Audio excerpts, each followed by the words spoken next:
Bismillahirrahmanirrahim. Assalamualaikum warahmatullahi wabarakatuh kepada Ustaz dan mereka yang menonton. Saya Natasha Syuhada dan juga rakan-rakan saya akan membincangkan tentang satu topik yang bagi kami agak menarik untuk dikupaskan, iaitu isu-isu yang menyaingi dan mengubah ciptaan Allah. Baiklah, pertama sekali kita mengetahui bahawasanya Allah bersifat Al-Khaliq, iaitu yang Maha Mencipta, dan juga Allah lah yang menciptakan semua makhluk di alam semesta ini.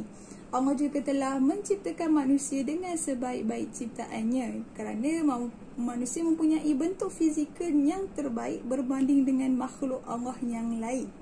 Namun, terdapat manusia yang tidak berpuas hati dengan rupa dan bentuk fizikal yang Allah telah kurniakan kepada mereka.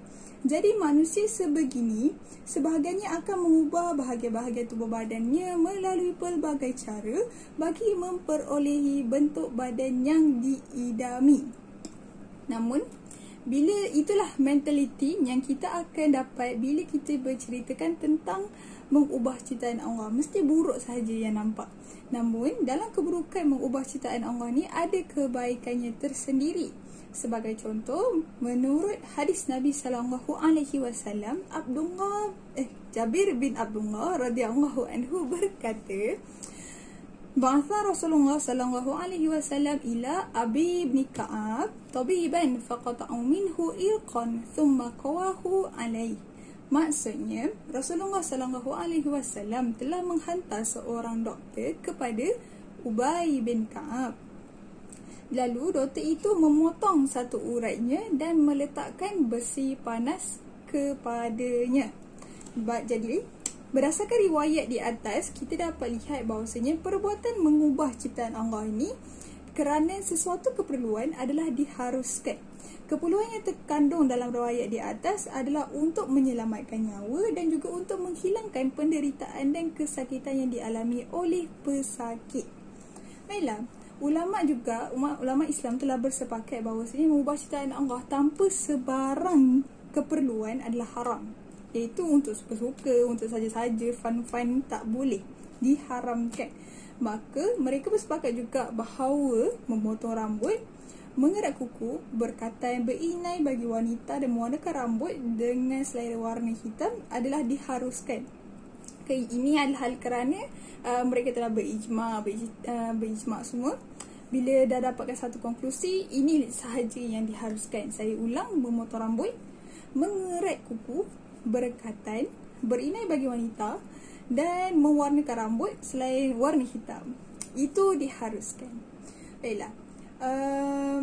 Mereka juga bersepakat bahawa mengubah ciptaan Allah kerana sesuatu keperluan dibolehkan. Sebagai contoh, seperti riwayat Nabi yang sebelum ini saya ceritakan. Jadi, itunya diharuskan. Baiklah, mari kita lihat satu-satu situasi yang pada peredaran zaman dilakukan dan apa yang ulama akan cakap. Baiklah, sebagai contoh, jika ada anggota badan yang terlebih, sebagai contoh Allah jadikan seorang manusia ini sebagai contoh sepatutnya ada 5 jari, ada 6 jari. Jadi maksudnya itu adalah anggota badan terlebih. Baiklah, menurut Abu Ja'far At-Tabari, tidak harus seseorang itu yang mempunyai anggota badan yang lebih atau mempunyai anggota yang cacat untuk membuang atau ubahnya, kecuali anggota tersebut membahayakan atau menyakitinya. Jadi tak haruslah untuk kita pergi hospital untuk buang. Jadi tak harus. Tapi dalam satu-satu situasi yang lain, sebagai contoh, wanita tu nak ubah anggota badan ataupun dia nak bertatu dengan tujuan untuk suaminya. Kat sini ada sebahagian ulama mazhab Maliki, hukumnya harus bagi seorang wanita itu ubah mana-mana anggota badan, termasuklah bertatu untuk tujuan berhias kepada suami. Tapi dia dilarang daripada membotakkan kepalanya. Macam tu. Sebab apa? Sebab menurut mereka, larangan yang terdapat dalam hadis ke atas ni terbatas kepada wanita yang ubah ciptaan Allah dengan tujuan untuk kaburi mata orang lain. Sebab itulah macam itulah. Dikatakan harus untuk suami, tapi at the same time tak boleh untuk membotakkan kepala. Dan juga tak boleh untuk wanita ubah ciptaan dengan tujuan untuk mengaburi mata orang lain. Dan seterusnya, menurut An-Nawawi, digalakkan bagi wanita itu mempunyai misai atau janggut. Dan yang punya misai atau janggut tu untuk cabut amat digalakkan, kerana macam yang kita tahu dalam bentuk zaman sekarang, and tidak kira lah pada zaman bila pun, lelaki itulah yang mempunyai misai dan janggut, tetapi perempuan memang macam saya tak ada. Okay, itulah menurut An-Nawawi digalakkan untuk andai kata ada perempuan itu mempunyai misai itu, digalakkan untuk mencukur lah, sebab untuk bagi mengelakkan daripada salah faham daripada masyarakat. Rumusan daripada apa yang mereka bincangkan, sebab tak terdapat sebahagian ulama yang mengetatkan hukum-hukum mereka lah, iaitu sebagai contohnya At-Tabari, dia tak membenarkan ubah ciptaan kecuali ianya menimbulkan kemudaratan. Lepas tu ada lagi hukum, ada satu lagi ulama sebahagian dia meluaskan hukum itu dengan benarkan perubahan kepada penciptaan Allah bagi golongan yang dilarang untuk berhias, seperti fuqaha mazhab Maliki. Sebagian lagi tu dia bagi hukum yang sederhana. Contoh dia Nawawi yang dia kata membenarkan perubahan hukum jika hanya adalah berbentuk kecacatan. Rumusan apa yang saya nak cakap ni, ulama bersepakat berdasarkan situasi yang dialami. Okay, kesimpulannya dapat kita lihat bahawasanya mengubah ciptaan Allah ni adalah haram sebenarnya. Tapi bila kita fikirkan balik, bila ulama berijma' dan berijtihad dan sebagainya, ianya diharuskan berdasarkan situasi dan juga perkara. Andai kata ia diperlukan, maka dibolehkan. Andai katanya ia untuk suka-suka, maka diharamkan. Namun part suka-suka tu, maksud sebagai contoh macam yang saya cakap, memotong rambut, mengerat kuku, itu bagi saya adalah untuk tujuan kebersihan, jadi ianya dibolehkan. Baiklah, tapi dalam banyak-banyak perbincangan dan juga ijma' ulama, zaman kini kita tahu bahawasanya mereka golongan-golongan masyarakat, terutamanya golongan muda ini ingin mencuba sesuatu. Okay, namun disebab dalam mencuba sesuatu itu ke arah keburukan juga mereka ingin mencuba. Okay, sebagai contoh, ada 3 perkara yang kami ingin highlightkan di sini. Sebagai contoh, yang pertama, mengubah jantina. Yang kedua adalah pembedahan plastik. Yang ketiga pula adalah pembuatan tatu. Baiklah, untuk 3 isu ini saya akan serahkan kepada rakan-rakan saya untuk menceritakannya. Jadi, isu-isu yang menyaingi dan mengubah ciptaan Allah yang pertama adalah mengubah jantina. Apakah definisi mengubah jantina dalam Islam? Jadi sebenarnya definisi mengubah jantina dalam Islam adalah mengubah fitrah semula jadi jantina seseorang, iaitu daripada lelaki kepada perempuan atau sebaliknya lah. Golongan yang mempunyai kecelaruan identiti dan mengubah diri mereka ni sebenarnya bukanlah satu isu yang baru. Sebenarnya daripada zaman Nabi Lut lagi dah wujud dah perkara sebegini. Dan ia berlaku di seluruh dunia. Tak kisahlah di Malaysia, di Arab Saudi, di negara-negara barat atau di mana-mana sahaja, benda ni sebenarnya sudah terjadi. Jadi golongan ni sebenarnya suka menggelarkan mereka sebagai seorang yang terperangkap di dalam tubuh yang salah. Dan sebab itulah mereka mengubah jantina mereka atau menyerupai jantina yang sesuai dengan nafsu mereka atau kehendak mereka. Jadi lelaki yang berpakaian seperti wanita, yang memakai makeup, alat solek kan, barang kemas, berpakaian seperti wanita, berperwatakan seperti wanita. Dan juga wanita yang berpakaian seperti lelaki, memakai baju yang menampakkan mereka seperti lelaki. Firman Allah dalam surah Al-Hujurat ayat 13 sebenarnya telah menjelaskan tentang kejadian lelaki maupun perempuan. Surah ni sebenarnya menjelaskan bahawa hanya wujud 2 jantina sahaja dalam dunia ni yang diciptakan oleh Allah SWT kepada manusia. Jadi Allah telah menegaskan perkara ini dalam ayat ini, di mana disebutkan bahawa hanya wujud 2 jantina sahaja. Malah ada juga disebutkan dalam beberapa ayat Quran yang lain, seperti surah An-Nisa ayat 119, di mana dia menjelaskan bahawa Allah Subhanahu Wa Taala akan melaknat hamba-Nya yang mengubah jantina, kerana itu merupakan perkara yang amat disukai syaitan dan menyesatkan. Jadi mengubah jantina contohnya menambah alat kelamin ataupun mengubah kotak suara. Mengubah kotak suara contohnya perempuan mengubah kotak suara menjadi lelaki dengan pengambilan hormon testosteron. Jadi menyebabkan wanita tersebut kotak suaranya berubah menjadi garau, adalah haram dan dimurkai Allah Subhanahu Wa Taala di sisi Islam. Jadi yang seterusnya adalah faktor mengubah jantina. Yang pertama adalah disebabkan tidak bersyukur dengan nikmat yang diberikan Allah Subhanahu Wa Taala. Jadi mereka yang tidak bersyukur ni sebenarnya masih dibuai dengan nafsu serta hasutan syaitan yang menghasut mereka mengubah fitrah semula jadi yang dikurniakan Allah Subhanahu Wa Taala. Mereka merasakan diri mereka tidak cukup. Jadi dengan mengubah diri mereka tu, mereka merasa puas. Sedangkan perkara tersebut sangatlah dilaknat oleh Allah Subhanahu Wa Taala. Selain itu, mudah terpengaruh dengan budaya-budaya barat. Jadi budaya barat ni kita tahu dia terlalu bebas. Jadi sehingga sanggup melawan fitrah dan asas lahiriah seseorang manusia itu sendiri. Disebabkan mereka mudah terpengaruh dengan budaya-budaya barat yang ditonjolkan daripada internet ataupun filem-filem yang dikeluarkan oleh mereka. Mereka merasakan bahawa perkara tersebut kita boleh panggil sebagai cool. Tapi sebenarnya tak cool. Okey, seterusnya faktor wujudnya golongan yang mengubah jantina ni adalah kerana mereka lemah iman serta kurang ilmu tentang agama Islam di dalam diri mereka lah. Jadi sebab itulah mereka kurang iman, mereka kurang ilmu tentang agama, mereka mudah terjerumus dalam perkara yang dibenci Allah SWT. Lain sekali faktor masa silam.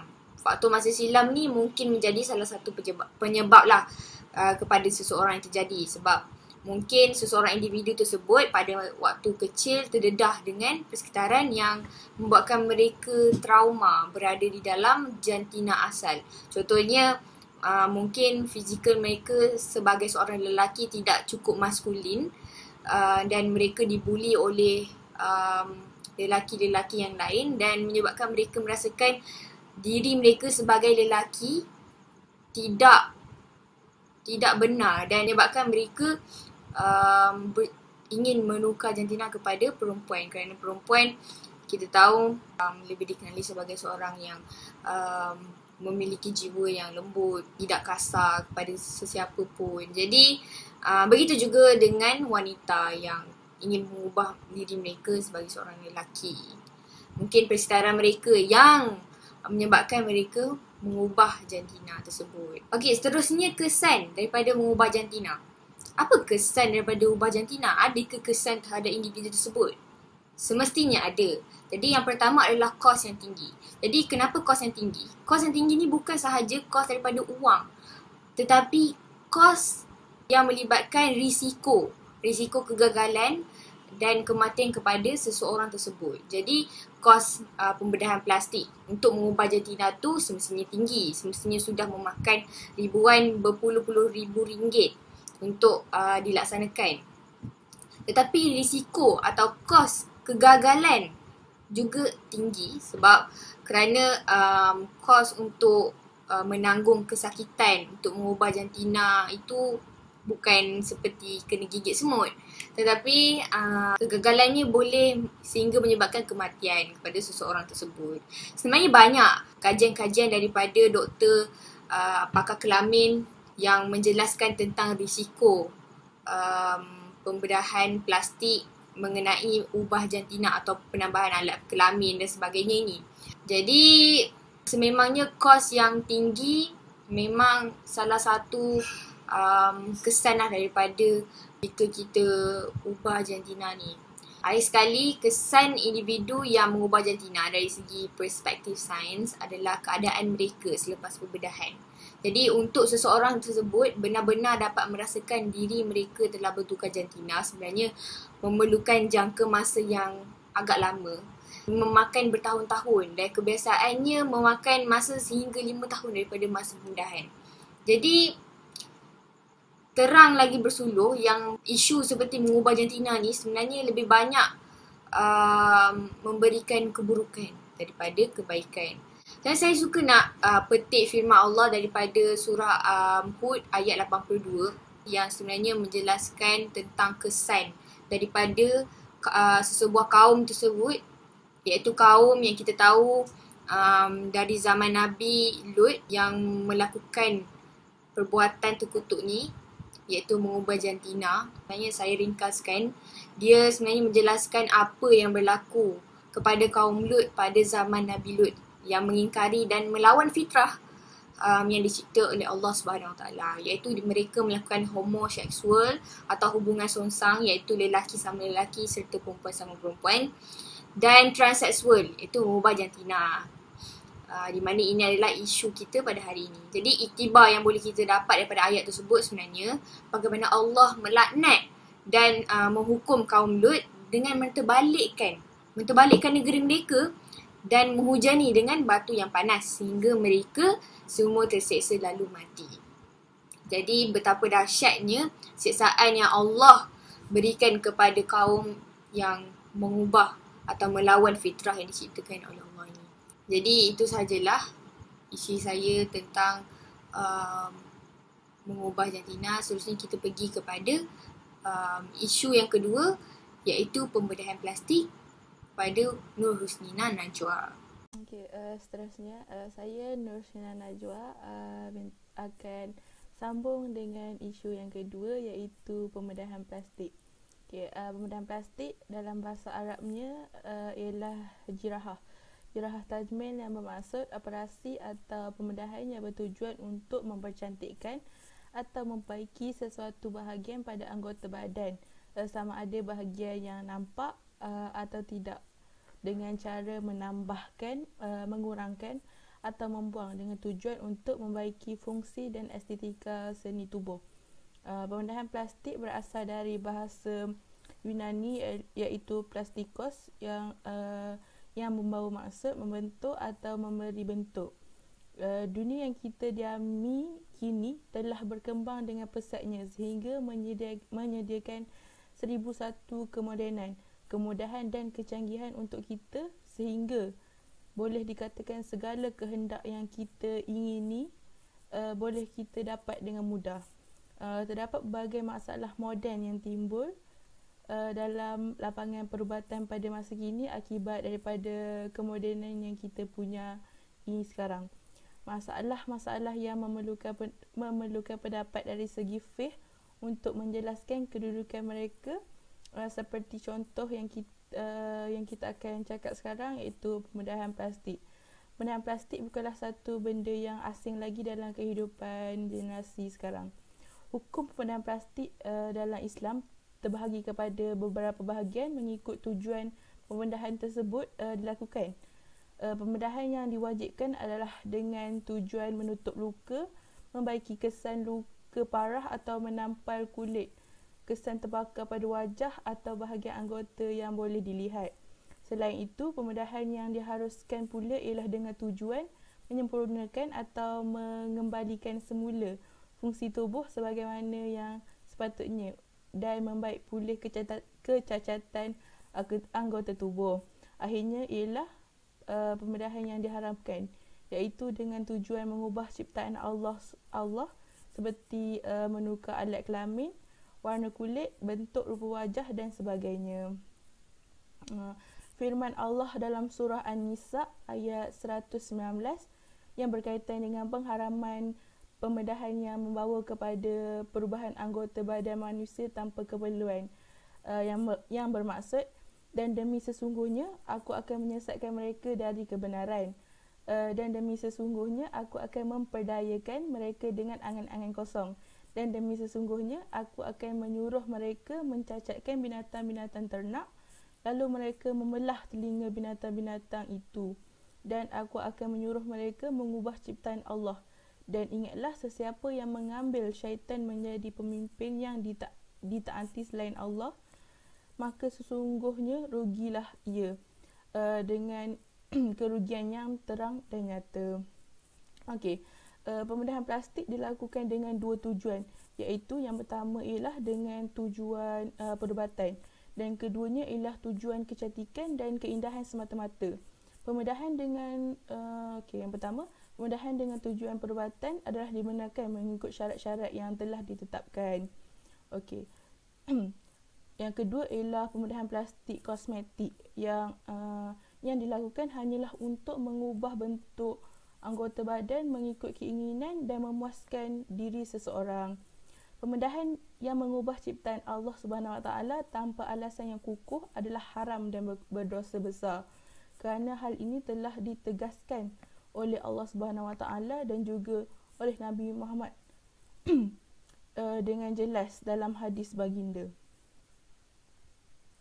Faktor-faktor melakukan pembedahan plastik. Okey, yang pertama, mereka melakukan pembedahan plastik dengan tujuan bukan untuk perubatan, biasanya untuk memperolehi penampilan yang lebih baik.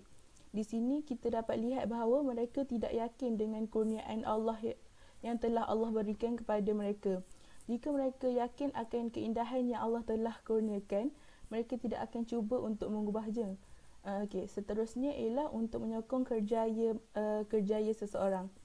Pembedahan plastik boleh menyokong kerjaya seseorang yang mengutamakan dan memerlukan penampilan sebagai tumpuan utama. Seperti contoh, seorang selebriti memerlukan penampilan yang sempurna sepanjang karier mereka. Tidak kira meskipun mereka sudah berumur, penampilan yang sempurna akan menjamin karier mereka. Selain itu ialah bertujuan untuk meningkatkan keyakinan diri seseorang. Dengan penampilan yang cantik, ia akan dapat menggambarkan diri seseorang yang kuat dan positif. Seperti contoh, dengan hanya melakukan sedikit sahaja pembedahan bagi memancungkan hidung seseorang tersebut, akan meningkatkan lagi tahap keyakinan pada diri dia. Kesan melakukan pembedahan plastik. Setiap perkara yang kita lakukan akan disertai dengan kebaikan dan keburukannya. Terdapat beberapa komplikasi paling biasa dan paling dibincangkan hasil pembedahan plastik. Antaranya ialah hematoma, iaitu sejenis poket darah yang menyerupai lebam besar dan menyakitkan. Selain itu ialah seroma, iaitu keadaan yang akan berlaku apabila serum atau cecair badan steril bertakung di bawah permukaan kulit yang akan mengakibatkan pembengkakan dan kadang-kadang mengakibatkan kesakitan. Seterusnya ialah kehilangan darah. Perkara seperti ini adalah boleh dijangka dan berlaku di semua jenis pembedahan. Akhirnya ialah kerosakan saraf. Potensi kerosakan saraf hadir dalam pelbagai jenis prosedur pembedahan. Selalunya kerosakan saraf adalah bersifat sementara, tetapi dalam beberapa kes ia boleh berkemungkinan menjadi kekal. Akhir sekali, kesimpulan yang kita dapat dari isu pembedahan plastik ini, Islam tidak melarang seseorang untuk mencantikkan diri selagi mana mengikut syarat-syarat yang telah ditetapkan. Syarat-syarat yang ditetapkan oleh Islam termasuklah tidak mengubah ciptaan Allah. Seperti yang telah kita lihat, terdapat banyak hikmah yang kita boleh perolehi daripada larangan pembedahan plastik untuk tujuan kecantikan ini. Antaranya ialah tidak akan wujudnya perasaan sombong dan takbur. Selain itu, dapat menerapkan sifat sentiasa bersyukur dengan segala nikmat yang telah diberikan oleh Allah. Tidak kira nikmat tersebut baik atau buruk. Okay. Akhirnya ialah kita dapat menjaga kesihatan dan mengelakkan sebarang kemudaratan yang akan berlaku sekiranya kita melakukan pembedahan plastik tersebut. Okey, saya rasa itu saja daripada saya berkenaan isu pembedahan plastik. Terima kasih. Okey, seterusnya saya Muhammad Alif Najmi akan menyambung pada isu yang ketiga, iaitu isu pencacahan tatu pada badan. Okey, apa sebenarnya tatu? Tatu ialah lukisan atau tanda kekal pada kulit yang ditambahkan ke dalam kulit. Okey, dalam proses ini dakwat pigmen atau pewarna digunakan dalam proses untuk membuat tatu. Waktu semasa proses tersebut, dakwat dimasukkan ke dalam jarum dan ditusuk ke dalam lapisan dermis. Lapisan dermis ni ialah lapisan kulit yang kedua. Disebabkan kulit sel-sel pada kulit ini stabil, maka lukisan yang dicacah masuk ke dalam kulit kita akan kekal lama. Okay. Sabda Rasulullah SAW daripada Ibnu Umar radhiyallahu anhu. Sesungguhnya Rasulullah SAW bersabda, Allah melaknat perempuan yang menyambung rambut dan minta disambungkan rambut perempuan yang membuat tatu dan yang meminta dibuat tatu. Riwayat Al-Bukhari. Islam melarang manusia untuk membuat atau mencacah tatu. Berdasarkan fatwa yang dikeluarkan oleh JAKIM, Muzakarah Jawatan Kuasa Fatwa Majlis Kebangsaan bagi Hal Ehwal Agama Islam Malaysia, Jawatan Kuasa Muzakarah telah memutuskan bahawa di dalam Islam, hukum bertatu iaitu pembuat tatu dan juga orang yang meminta untuk dibuat tatu adalah haram. Umat Islam yang telah bertatu wajib bertaubat dan menyesal dengan perbuatan mereka. Mereka juga hendaklah berusaha untuk membuang tatu mereka. Seterusnya dalam ayat Al-Quran, surah Al-Baqarah ayat ke-195. Dan belanjakanlah harta bendamu di jalan Allah. Dan janganlah kamu menjatuhkan dirimu sendiri ke dalam kebinasaan. Dan berbuat baiklah kerana sesungguhnya Allah menyukai orang yang berbuat baik. So, berdasarkan ayat di atas, terdapat pernyataan yang menyatakan janganlah kamu menjatuhkan diri dalam kebinasaan. Islam melarang sebarang aktiviti yang boleh mendatangkan mudarat kepada diri. Proses untuk membuat tatu itu sendiri boleh mendatangkan pelbagai komplikasi dan mudarat kepada diri, di mana ia boleh menyebabkan pelbagai komplikasi dan masalah pada masa yang akan datang. Ia juga yang paling teruk pernah direkodkan, ia juga boleh menyebabkan maut jika berlaku komplikasi yang lebih rumit.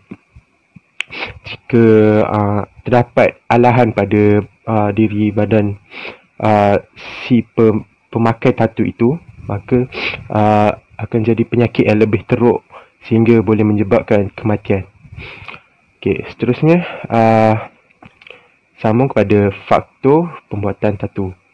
Okey, sebenarnya budaya pembuatan tatu ini telah lama dilakukan. Berdasarkan carian di laman Wikipedia, menyatakan cacahan tatu telah dilakukan pada tahun 3000 sebelum Masihi. Pada mulanya amalan ini dilakukan untuk melambangkan status diri seseorang sebagai kemegahan dan kecantikan bagi seseorang pemakai tatu itu. Namun terdapat negara-negara besar yang lain menggunakan tatu sebagai tanda yang tertentu pada setiap orang. Sebagai contoh, di negara-negara lain tu ialah dia buat menggunakan tatu kepada penjenayah ataupun untuk menandakan sebagai hamba abdi. Okey, di China pada zaman dinasti Zhou, penjenayah akan dicacah tatu dan sebagai menunjukkan kesalahan bagi setiap banduan. Selain itu pada Jerman, di negara Jerman, mereka menggunakan tatu tu untuk menunjukkan hamba bagi seseorang. Namun pada masa kini terdapat segelintir pemakai tatu yang memakai dengan sengaja, dengan alasan untuk mengikuti trend-trend yang terbaru, dan mereka memakainya hanya kerana suka-suka. Mereka juga menyatakan bahawa reka bentuk tatu yang menarik menyebabkan mereka ingin untuk mencacah tatu pada diri mereka sendiri. Terdapat juga segelintir umat Islam sendiri yang menyatakan dengan memakai tatu ia dapat meningkatkan keyakinan mereka sendiri. Kononnya dengan memakai tatu itu membuatkan mereka menjadi lebih berani dan berkeyakinan untuk berjumpa dengan orang lain. Mereka menganggap sebagai tatu ini merupakan lambang keberanian seseorang. Secara amnya, pemakai tatu ni mengapa mereka memakai tatu adalah disebabkan lemahnya pegangan iman dalam diri mereka. Sebabkan itu mereka mudah terpengaruh dengan kata-kata orang luar dan mengambil dan tidak mengkaji dengan lebih mendalam tentang mengapa Islam melarang menggunakan tatu. Walaupun proses untuk memakai tatu itu sangat rumit dan sangat membahayakan kepada diri. Mereka juga disebabkan ego mereka yang tinggi, dan tidak mendengar nasihat-nasihat dan hukum-hukum yang telah dikeluarkan oleh Islam dan juga oleh JAKIM yang telah lama membuat kaji selidik tentang keburukan memakai tatu itu sendiri. Okey, seterusnya saya akan berikan kesan pemakaian tatu. Okey, so kesan ini saya akan pass kepada kawan saya, iaitu Muhammad Fikri. Okey, sekian, terima kasih. Assalamualaikum warahmatullahi wabarakatuh. Jadi seterusnya saya Ahmad Fikri bin Syaharin akan menerangkan tentang kesan pemakaian tatu. Jadi perbuatan tatu tidak memberikan sebarang manfaat kepada diri, malah banyak memberikan kesan yang lebih buruk kepada individu yang membuatnya. Oleh sebab itu, Islam melarang pembuatan tatu terhadap diri kerana pembuatan tatu membawa banyak keburukan yang boleh merosakkan tubuh badan. Antara kesan yang boleh disebabkan oleh pembuatan tatu ialah jangkitan kuman dan bakteria. Memandangkan proses membuat tatu melibatkan kelukaan pada kulit, maka ia boleh menyebabkan jangkitan setempat pada luka tersebut. Gejala yang biasa berlaku adalah bengkak, luka yang sukar untuk sembuh, sakit dan bernanah di kawasan tersebut. Bukan itu sahaja, HIV dan hepatitis B juga adalah jangkitan virus yang disebabkan oleh pembuatan tatu. Ini kerana penggunaan jarum yang sama bagi setiap pelanggan yang datang boleh menyebabkan jangkitan HIV pada individu yang melakukan tatu kepada tubuh badan mereka. Jadi, kesan yang kedua ialah reaksi alahan. Reaksi alahan biasanya berlaku di kawasan tatu. Ini mungkin disebabkan oleh penggunaan kualiti dakwat yang digunakan untuk membuat tatu adalah rendah. Jadi, gejala yang mungkin berlaku disebabkan pembuatan tatu adalah ruam gatal, merah, malah boleh memberi alahan teruk sehingga individu tersebut sesak nafas. Jadi kesan pembuatan tatu yang ketiga ialah kanser. Kandungan dakwat yang digunakan dalam pembuatan tatu mengandungi bahan kimia. Kandungan kimia yang tinggi boleh mengakibatkan kanser. Antara kanser yang boleh berlaku ialah kanser kulit. Antara bahan yang dijumpai dalam dakwat tatu ialah kadmium, tembaga, raksa atau merkuri, zinc, pyrofosfat dan logam oksida. Selain itu, pemilihan warna tatu-tatu juga akan menyumbang kepada kanser. Berdasarkan kajian daripada American Academy of Dermatology, warna tatu yang seringkali menyebabkan kesan yang teruk ialah warna merah. Ini kerana warna merah mengandungi lebih banyak raksa ataupun merkuri yang sangat berbahaya kepada kulit. Pembentukan granuloma, iaitu pembentukan juga akan menyebabkan granuloma, iaitu terdapat pembengkakan kronik kepada kawasan yang telah mengalami jangkitan kuman. Pembentukan keloid, iaitu keadaan di mana parut tebal timbul di kawasan tusukan jarum tatu. Jadi kesimpulannya, pembuatan tatu tidak memberikan sebarang kebaikan kepada seseorang individu tersebut, malah memberikan banyak kesan sebaliknya dalam bentuk fizikal, ekonomi dan sebagainya. Bukan itu sahaja, pembuatan tatu juga adalah perkara yang dibenci oleh Allah Subhanahu Wa Taala, dan sesiapa yang melakukan perkara tersebut pasti dimurkai oleh Allah Subhanahu Wa Taala. Larangan Allah Subhanahu Wa Taala pasti mempunyai sebabnya yang tersendiri. Jika perkara tersebut dilarang oleh Allah, sudah pasti ia mampu memberikan kemudaratan kepada hamba-Nya yang melakukan perkara tersebut.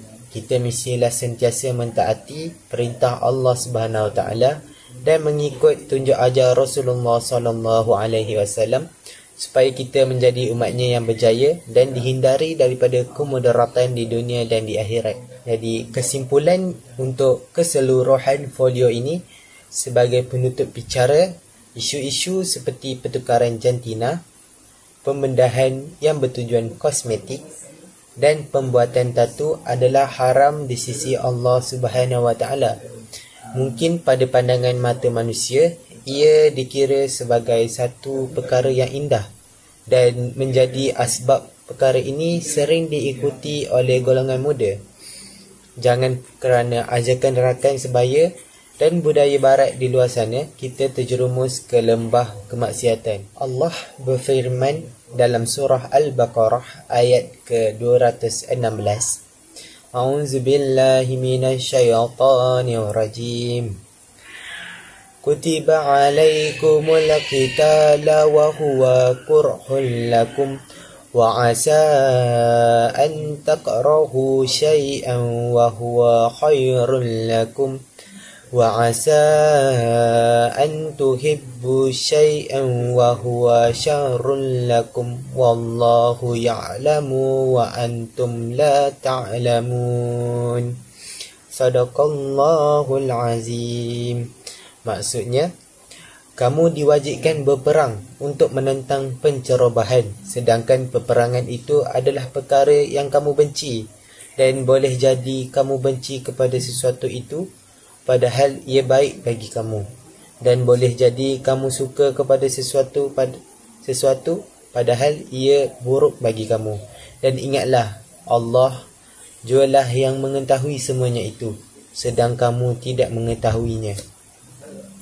Berdasarkan ayat di atas, walaupun kita merasakan bahawa perbuatan seperti bertatu itu cantik, namun kita harus sedar apabila Islam sudah melarang sesuatu perkara, kita perlu menjauhi dan membencinya. Hal ini kerana Islam merupakan agama yang telus. Pelbagai kesan buruk apabila melakukan perbuatan tatu, terutamanya dari segi kesihatan, setiap perkara yang dilarang oleh Allah pasti akan ada hikmahnya. Oleh yang demikian, sebagai generasi kini dan juga merupakan seorang hamba Allah di muka bumi ini, kita harus memupuk serta memantapkan iman dalam diri. Hal ini kerana terdapat banyak dugaan dan godaan di luar sana yang boleh menjatuhkan kita. Salah satunya adalah dengan melakukan perkara-perkara yang mengubah ciptaan Allah Subhanahu Wa Taala. Jadi sampai situ saja daripada saya. Sekian, terima kasih.